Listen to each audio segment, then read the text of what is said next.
The lady in the back with her hand up for half an hour. Somebody rub her shoulder. I'll need it. I just want to say, I think, and it's been said once before, I don't think anybody's against jobs in industry. I own my own company.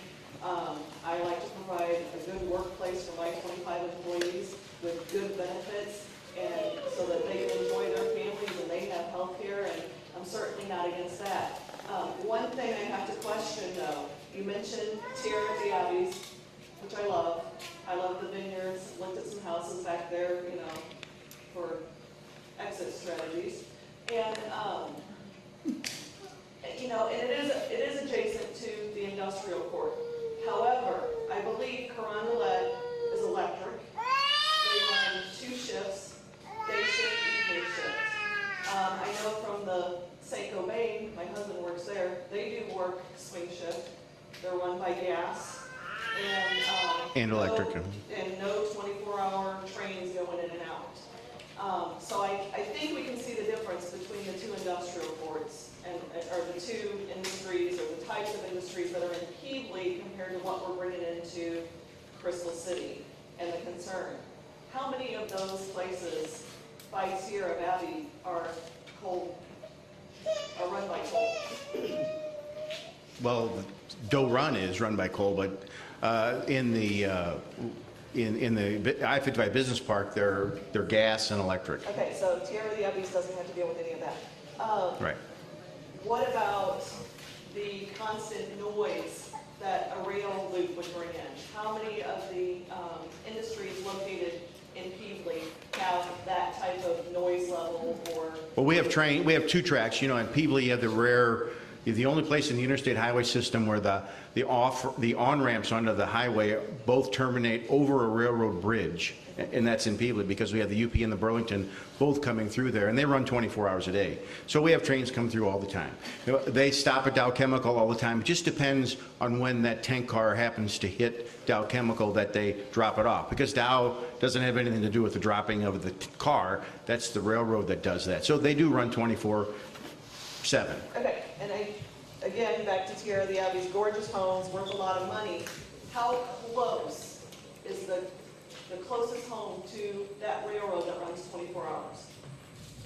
What's the closest distance from one of the houses in Tierra de Abbey to that railroad?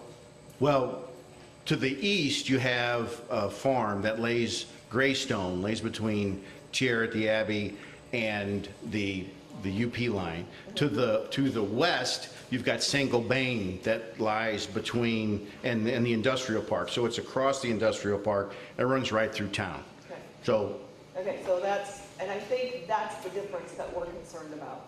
These are in this rail loop and the smelter is going to be in people's backyards, literally. well, I think you need to insist that you get development plans, and that those development plans are submitted to your planning, your building commission, and that you hold hearings to see where these are going to be, and you make them adjust the plans. I would be shocked if they tried to place another rail to the west of the PPG line that runs up to Herculaneum, which runs behind Mississippi Avenue. I would be surprised. I just don't think there's room there for that. I think all that's going to occur, just looking at it from an aerial photo, all that will occur to the east and out in the field. That's my understanding. And that's a great point. We have to insist on getting the plans and acting accordingly to Right. what the plans are. Right. I'm also a city council member. How do I do that? How do I get those plans? How do I know what's going on? Well, when the plans are drawn, they're going to need to get permits, and those plans will have to be submitted before you issue permits. I mean, that's just the process. Right. What you want to do now is you want to keep that dialogue open with this development group. If you got a construction management firm, get that dialogue open, sit down with them in advance and tell them what the parameters are. We don't want anything west of this line, the existing line. And here's what we want. As far as operational, you can add those, but I would be hesitant to do that at this time, because more than likely it's like any other business, is going to start slow, and over time it will grow. Maybe have 1 shift, maybe 2 shifts. As far as offloading heavy freight at night, I would be surprised if they did that. Maybe they do, but I would be surprised. You know, I mean, I would be hesitant. Just set your, set your parameters, let them know up front, and then submit those plans and look at them and make sure they're safe and make sure they meet. If you want to put in any restrictions, do it up front. Make sure they know it up front so that you get plans that, you can work with. Okay, and just one more question. Sure. Let somebody else take the floor. When this was proposed in the beginning, there was a lease signed.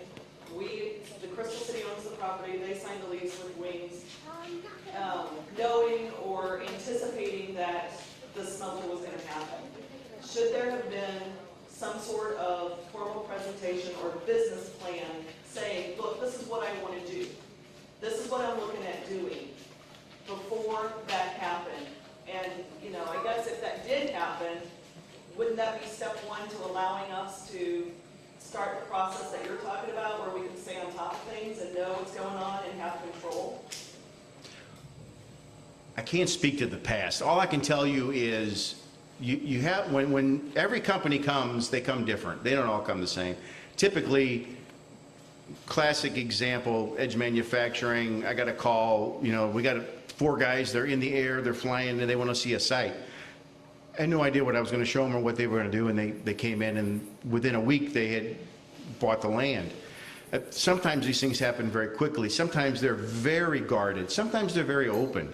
You have to deal with the companies the way you can. You can't always direct the way, or you'll scare them off. Whether or not it was an open process, I think it's pretty clear. If they required the mayor and board to sign confidentiality agreements, they were not interested in an open process in the beginning.